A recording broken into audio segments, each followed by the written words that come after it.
कभी सोचकर देखा है कि एक आम इंसान अपनी जिंदगी का कितना बड़ा हिस्सा पैसों के तनाव में बिता देता है? आज हम इसी तनाव को एक जबरदस्त मौके में बदलने का एक तरीका जानेंगे। एक ऐसा नजरिया जो शायद सुनने में थोड़ा अजीब लगे, लेकिन किसी के भी फाइनेंस को हमेशा के लिए बदल सकता है। और देखिए, ये सिर्फ कोई अच्छी अच्छी बातें नहीं हैं। न्यूरोसाइंस हमें ये बताता है कि हमारे विचार असल में हमारे दिमाग की वायरिंग को बदल सकते हैं, और जब दिमाग बदलता है तो हमारी हकीकत भी बदलने लगती है। आज की हमारी पूरी बातचीत इसी शक्तिशाली सच्चाई पर आधारित है। हम सब ने ये महसूस किया होगा, है ना? जब पहली बार कोई बड़ा सा बिल हाथ में आता है, पेट में एक अजीब सी घबराहट महसूस होती है। ये एक जानी पहचानी भावना है, मतलब बिल का आना यानी तनाव का आना। लेकिन आज हम सीखेंगे कि इस भावना को कैसे पलटना है। और यही असली समस्या की जड़ है। जब हम पैसे की कमी के बारे में चिंता करते हैं, तो हम अनजाने में कमी के एक दुष्चक्र को, एक विशिष्ट साइकिल को और मजबूत करते चले जाते हैं।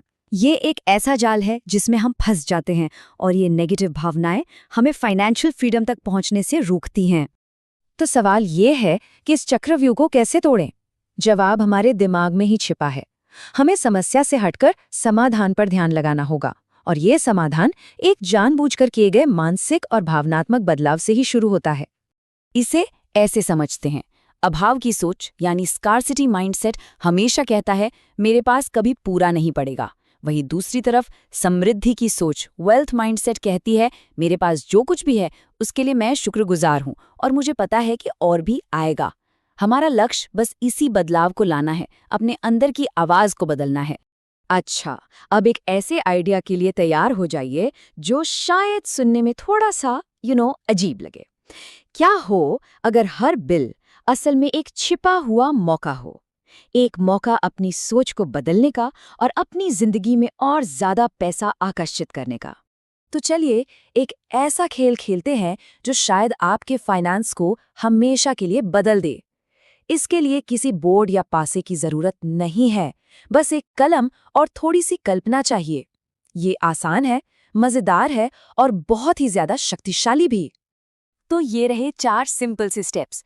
पहला, जब बिल मिले तो कल्पना करें कि ये एक चेक है। दूसरा, खुशी से उछल पड़े, हाँ सचमुच। तीसरा, उस पर बड़े बड़े अक्षरों में लिखें पैसों के लिए धन्यवाद। और चौथा, उस कृतज्ञता को, उस ग्रैटिट्यूड को सच में महसूस करें। यह सिर्फ कोई नाटक नहीं है, ये आपके दिमाग को बिल के साथ जुड़े दर्द की जगह खुशी महसूस करने के लिए रीवायर करने का एक तरीका है। ये सिर्फ शिष्टाचार या पोलाइट होने की बात नहीं है। जब हम आभारी होते हैं तो हमारा दिमाग डोपामीन और सेरोटोनिन रिलीज करता है। ये वही केमिकल्स हैं जो हमें खुश महसूस कराते हैं। ये 2 सरल शब्द धन्यवाद आपके पैसे के साथ आपके रिश्ते को एक केमिकल लेवल पर बदल सकते हैं। तो यहाँ 2 अलग अलग स्थितियां हैं। जब बिल आए तो उस पर लिखें पैसों के लिए धन्यवाद, यह विश्वास करते हुए कि पैसा आ रहा है। और बिल चुकाने के बाद उस पर लिखें धन्यवाद, भुगतान हो गया। यह एक शक्तिशाली पुष्टि है कि आपके पास हमेशा पर्याप्त होता है। ये तस्वीर सिर्फ देखने में सुंदर नहीं है, ये एक बहुत शक्तिशाली रूपक है। भुगतान करना कुछ खोना नहीं है, बल्कि यह समृद्धि के बगीचे में एक बीज बोने जैसा है। आप जो देते हैं वही कई गुना होकर वापस आता है। इस आदत को और मजबूत करने के लिए एक छोटा सा काम और करना है। अपने अतीत को फिर से लिखिए। अपने पुराने चुकाए गए बिलों को ढूंढिए और उन पर गर्व से लिखिए धन्यवाद, भुगतान हो गया। ये आपको याद दिलाएगा कि आप हमेशा सक्षम रहे हैं और हमेशा रहेंगे। लेकिन एक सवाल उठता है कि क्या ये सब सिर्फ एक अच्छा सा विचार है या ये सच में काम करता है? चलिए एक ऐसे व्यक्ति की यात्रा देखते हैं जिसने इस प्रैक्टिस को 20 सालों तक अपनाया और देखा कि आखिर होता क्या है। 20 साल सोचकर देखिए, ये कोई तुरंत मिलने वाला समाधान नहीं है, बल्कि जीवन भर की एक प्रतिबद्धता है। यह इस तकनीक की परिवर्तनकारी शक्ति का एक जीता जागता सबूत है। और नतीजा, जरा कल्पना कीजिए कि फिर कभी पैसे की चिंता ही ना हो। कल्पना कीजिए कि आपको हमेशा पता हो कि आपके पास पर्याप्त है। 20 वर्षों की लगातार कृतज्ञता के बाद यही वास्तविकता बन गई। तो आज की इस बातचीत से क्या बातें हम साथ ले जा सकते हैं? पहली, हर पैसे के लिए आभारी रहें, चाहे वो आ रहा हो या जा रहा हो। दूसरी, इस सरल से खेल के साथ अपनी मानसिकता बदलें। तीसरी, भुगतान करने की क्षमता के लिए सच्ची कृतज्ञता महसूस करें। और चौथी, इसे हर दिन करें। कंसिस्टेंसी ही सफलता की कुंजी है।